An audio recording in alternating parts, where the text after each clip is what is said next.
नमस्कार विद्यार्थी मित्र मैत्रिणींनो, इंग्लिश विथ शिवकन्या या चॅनलवरती आपल्या सर्वांचं सहर्ष स्वागत आहे.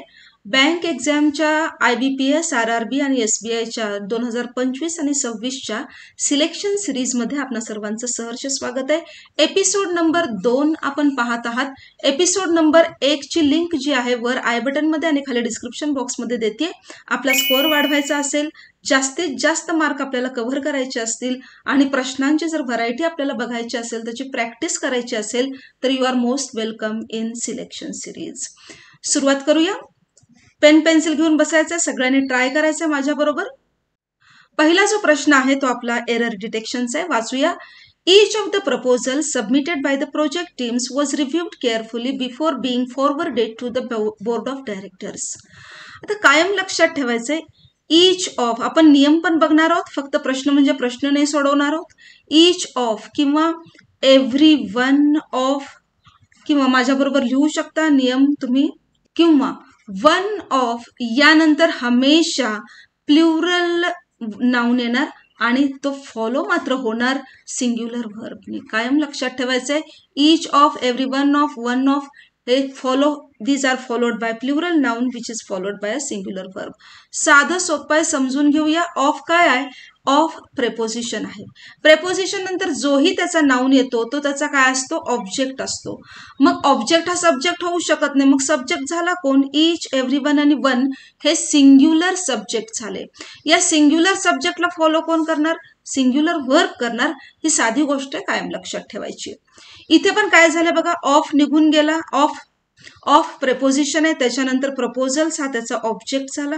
सबमिटेड बाय, सबमिटेड हा वर्ब झाला. बाय पुन्हा प्रेपोजिशन, बाय द टीम्स हा त्याचा ऑब्जेक्ट झाला. हे सगळे जर निघून गेले तर मला सब्जेक्ट आणि व्हर्बची गाठभेट घालायची असेल.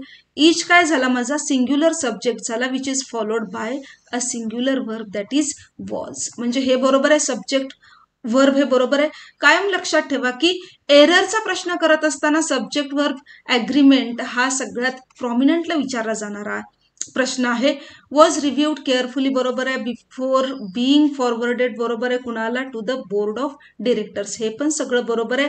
कुठल्याही पार्टमध्ये एरर नाही आहे, सो मी ई कडे जाणार, नो एरर.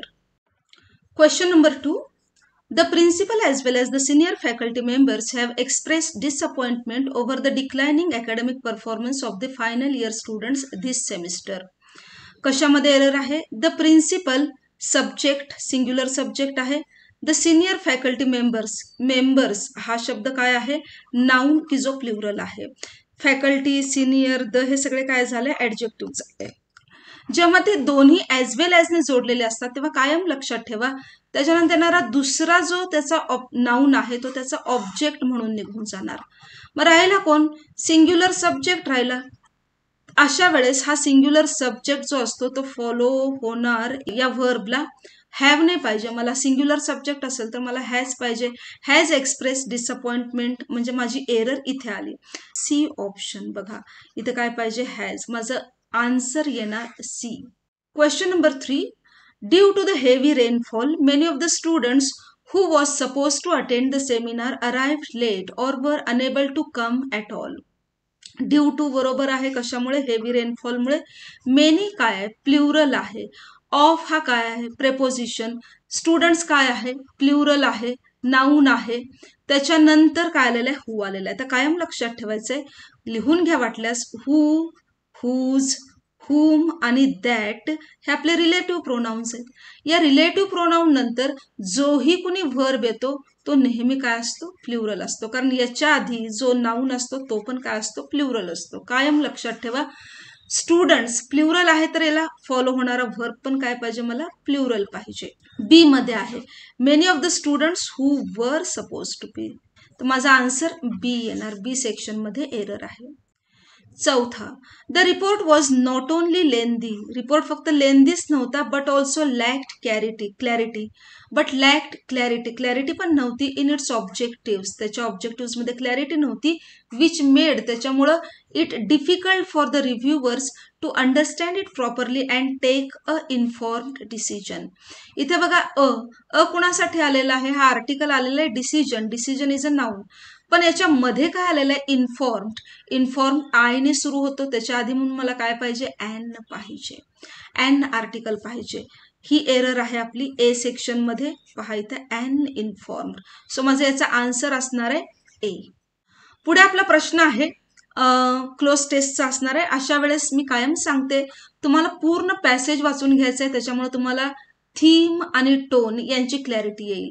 एकदा थीम आणि टोन म्हणजे काय, पॉझिटिव्ह आहे, निगेटिव्ह आहे की न्यूट्रल आहे, तुम्हाला क्लिअर होतं, तेव्हा शब्दांची निवड करणं आपल्याला सोपं जातं. बघूया आपण. 30 सेकंदांचा वेळ देते, वाचून घ्या.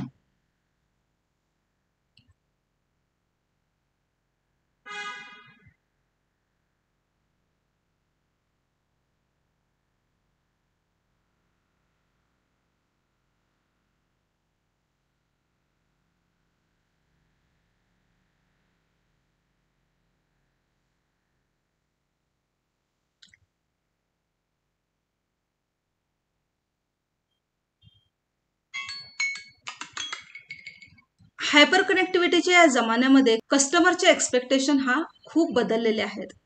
त्या जेनेरिक रिस्पॉन्सेस बरोबर ते सॅटिस्फाईड नाही आहेत. मॉडर्न कन्झ्युमर एक्सपेक्ट करतात बिझनेस टू काय, बिझनेस टू इंटेन्सिफाय म्हणजे काय, वाढवणे, इन्क्रीज करणे, स्टँडर्डाइज म्हणजे प्रमाणीकरण करणे, विड्रॉ माघार घेणे, टेलर म्हणजे कस्टमाइज करणे, आपल्याला जी जरुरी असेल त्याप्रमाणे कस्टमाइज करणे, मॉडिफाईज हा पण टेलर सारखाच शब्द जातो. पण कायम लक्षात ठेवा, 2च्या नंतर मला V1 पाहिजे, मॉडिफाईज काय आहे, V5 आहे, म्हणून मला काय पाहिजे इथं, टेलर. अपेक्षा कशी आहे की business to teller there communication style based on individual preferences. पुढे जाऊया. To stay relevant, organisations must actively engage with their audience and adopt feedback oriented mindset त्यांनी घेतला पाहिजे. Collecting feedback is not enough, फक्त फीडबॅक गोळा करणे enough नाहीये, तर ट्रूली मॅटर काय करतं, the ability to dash that feedback, 6व्याला येते मी, that feedback in to measurable improvements. तो जो फीडबॅक मला मिळालेला आहे तो काय करायचा आहे, इन टू हा शब्द आलेला आहे. पहा, इन टू हा प्रेपोजिशन आहे की त्याच्या आधी मला काय येणार, मला जो फीडबॅक मिळालेला आहे तो मेजरेबल इम्प्रूव्हमेंटमध्ये बदलला गेला पाहिजे. कंपाईल म्हणजे फक्त कलेक्शन करून नुसतं काय करणार आहे, हा नाही येणार. ट्रान्सलेटच्या नंतर बरोबर नेहमी काय येतो, इन टू येतो, त्यामुळे मी बी घेणार, ट्रान्सलेट इन टू इम्प्रूव्हमेंट. अनालाइजच्या बरोबर इन टू येत नाही, रिपीट येणार नाही. इंटरप्रिट म्हणजे अर्थ लावून नुसतं काय करणार, आपल्याला त्याचं रूपांतरण करायचंय आपल्या एका इम्प्रूव्हमेंटमध्ये, सुधारणेमध्ये. पुढे जाऊया. Brands that manage to do this consistently often witness higher consumer retention and improved public. जे ब्रँड्स नेहमी ही गोष्ट करतात त्यांची इम्प्रूव्ड पब्लिक काय, expenditure, investment, transaction, attraction and perception. पब्लिकची बिझनेसमध्ये काय पाहिजे, इन्व्हेस्टमेंट पाहिजे. इन्व्हेस्टमेंट, एक्सपेंडिचर खर्च करणे, ट्रान्झॅक्शन व्यवहार करणे, अट्रॅक्शन आकर्षण की जे इथे येणार नाही, परसेप्शन म्हणजे दृष्टिकोन तोही इथे येणार नाही. माझं करेक्ट आन्सर असणार आहे इन्व्हेस्टमेंट. पुढे जाऊया. Another crucial factor is emotional intelligence. हा एक महत्वाचा इम्पॉर्टंट फॅक्टर आहे. Consumers gravitate towards brands that appear not only efficient, फक्त एफिशियन्सीच नाही तर but also to their concerns and value. लोक कशाकडे आकर्षित होतात, एफिशियन्सी तर पाहिजेच पाहिजे, परंतु इनडिफरंट म्हणजे मला काय त्याचं देणं घेणं हे नाही, इग्नोर करणे, रेजिस्टंट म्हणजे काय, विरोध करणे, रिलक्टंट अनविलिंगनेस इच्छा नसणे, अटेंटिव्ह लक्ष देणे. लोकांच्या कन्सर्नकडे आणि व्हॅल्यूजकडे जो लक्ष देतो, अटेंटिव्ह राहतो त्याच्याकडे, साहजिकच लोक त्याच्याकडे आकर्षित होणार. डी माझा आन्सर येणार. हेजिटंट म्हणजे काय, करू की नको असं वाटणे. पुढे जाऊया. In such a dynamic environment, अशा एन्व्हायरमेंटमध्ये adaptability and emotional resonance are no longer soft skill. हे सॉफ्ट स्किल नाही आहेत तर ते काय आहेत, they are for business survival. They are suggestions नाही, दे आर ऑप्शन्स नाहीच नाही, इसेन्शियल्स बरोबर आहे. लक्झुरीज म्हणजे काय, आराम तेही येणार नाही. नेसेसिटीज हे पण, नेसेसिटीज आणि इसेन्शियल्स मध्ये मी काय घेणार, इसेन्शियल म्हणजे आवश्यक असणे आणि नेसेसिटीज म्हणजे काय, गरजा, आपल्या प्राथमिक गरजा ज्या असतात त्या. मला ई नको, मला काय आवश्यक गोष्ट आहे, त्यामुळे मी सी ला जाणार. They are essentials for business survival. Business सर्व्हायवलसाठीच त्या गरजेच्या आवश्यक अशा गोष्टी आहेत.